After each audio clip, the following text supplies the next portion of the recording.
আমি ফেসবুকত যেতিয়া ৰিল এটা আপলোড কৰো হ্যাশট্যাগ বৰ কেনেকে লগাম বহু মানুহে নাজানে হয় না সাপোজ তুমি যদি নাজানা আপোনালোকে যদি নাজানা কেনেকে লগাব লাগে এইটো বস্তু আপোনালোকে জানো ধৰি লোৱা আপুনি গুৱাহাটী পাৰ্কত গ'ল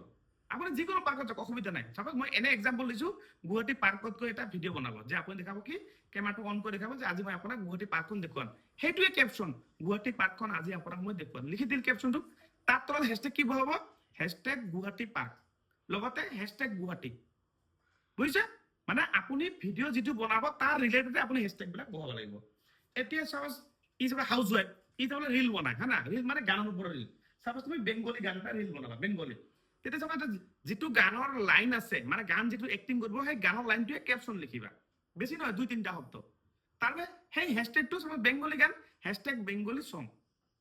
বুঝছা যদি এসএমএস দিয়া গানৰ লাইনটো এসএমএস লাইনটো লিখিবা যেটো গান এসএম বিহু হলে বিহু লাইনটো লিখি দিবা বিহু গানৰ লাইনটো হ্যাশট্যাগ বিহু হ্যাশট্যাগ আসাম বিহু এইখিনি বস্তু আপোনাক জানিব লাগে মানে ভিডিঅ' ৰিলেটেড আপোনাক হ্যাশট্যাগ বহাব লাগিব তেতিয়া আপোনাৰ চেনেলটো গ্ৰ' হ'ব আৰু আপুনি কোন ঠাইত গৈ ভিডিঅ'টো বনাইছে গুৱাহাটীত লোকেশ্যন গুৱাহাটী যদি আপুনি ভাল মুডত আছে আপুনি ফিলিংটো হেপি বহাব বুজিছে মানে আপুনি যেই ঠাইত ভিডিঅ' বনাব সেই ঠাইত লোকেশ্যনটো আপুনি বহাব আৰু ভিডিঅ' ভাল লাগিলে সকলোৱে শ্বেয়াৰ কৰিব